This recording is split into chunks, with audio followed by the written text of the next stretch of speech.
The news leader, broadcasting for all North Texas. Fox 4 News starts now. And Olympic gold medalist Ryan Lochte plus fellow swimmers in big trouble with Brazilian authorities. They say they were robbed. Why authorities say this surveillance video tells a different story. Police in Rio now accuse Ryan Lochte and his fellow swimmers of lying about an armed robbery. Police believe those swimmers were the ones who actually committed a crime. We've got a defense attorney in studio tonight to talk about the options ahead on Fox 4 News at 9. Former prosecutor Barry Sorrels is now in private practice and spent the afternoon studying this story and the versions being told. We've asked him to add his expertise tonight. Very glad you're here. Thank you. There's a lot. There was a lot today to take in. We know the stories. Lochte, I'll call it a fluid account, right? Kind of changing at times, says the other swimmers were robbed at gunpoint, pulled over in their taxi, men with badges. Brazilian police say he's lying, that the swimmers were drunk and sort of menacing. And what do you think the video actually shows? Because that's the key. We can actually see some of this happening. What does it show? Or what do you see? Well, they say a picture's worth 1,000 words, yep. And a video can be worth 1,000 pictures. Okay. And it's those surveillance videos that somehow show what really happened. Right. And other versions are proven to be inaccurate, which Ryan Lotke's version of what happened, it was disproven by the videotape. Right away. Yeah. Not true. He's at a gas station. It looks to me like their taxi pulled into a gasoline station either to get gas or let them go to the restroom. All four, it looked like, went to the restroom. The attendants come out, and it's reasonable to think that they heard a loud noise. Later, you see in the video one carrying out a big metal sign and frame that looks like was probably pulled off the wall. They say the mirror was damaged or something, but minor damage to look like insignificant property. And they get into the taxi, and then it looks like, to leave, it looks like a security guard that was dressed differently than the attendants comes over with what appeared to me to be a weapon. Stuck it in the window. Stuck it in the window and made them get out of the car, and then it looks like at gunpoint they were forced to sit down with their hands up on the curb. We saw some of that video. They were walking away from the cab kind of with their hands up, and then they sit down on a curb with their hands up, and they don't seem to be agitated at that point. The gun has convinced them. Okay, so we got to that point, and then even the prosecutor today said that they were forced to compensate the owner. The gun was used to get them to pay what they owed.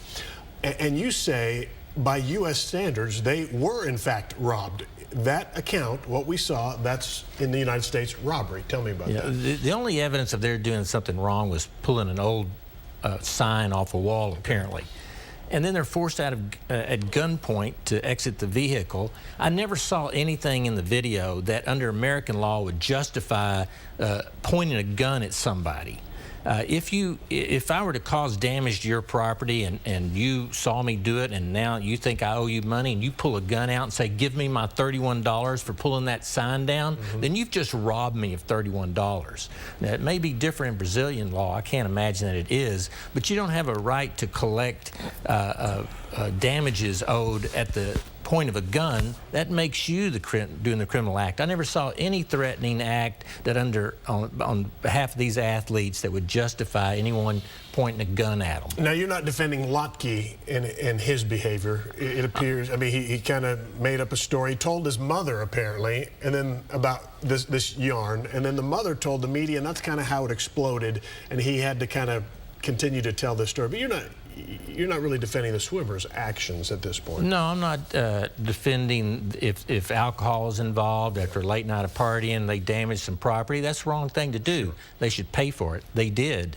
But I think the story, there's some embellishments on both sides. And what's the motivation? Big news conference today went on and on. Is there some motivation in Rio to get back at these guys? Well, make them pay a little bit? Well, I think so. I mean, this is the worst type of publicity that Brazil and Rio would want at this time in their history. I mean, they have a bad reputation already about street crime, Rio being unsafe.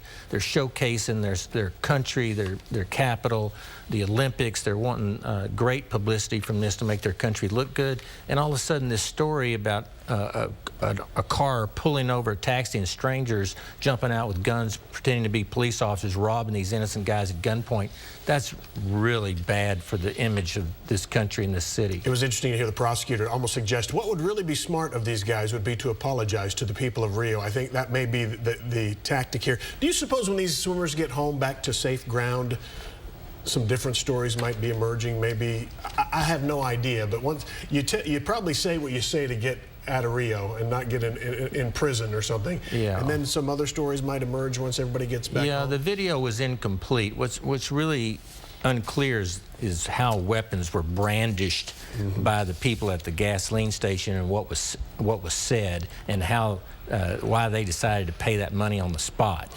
But you know, if Ryan Lochte made this story up not knowing there was surveillance video, and for some reason thought this embellishment would put him in some sort of positive light, and he intentionally made those misrepresentations, my advice to him to make this thing go away would be to apologize if that was intentional on his part for embellishing the story, and express regret and remorse and move on down the road. Yeah. All right.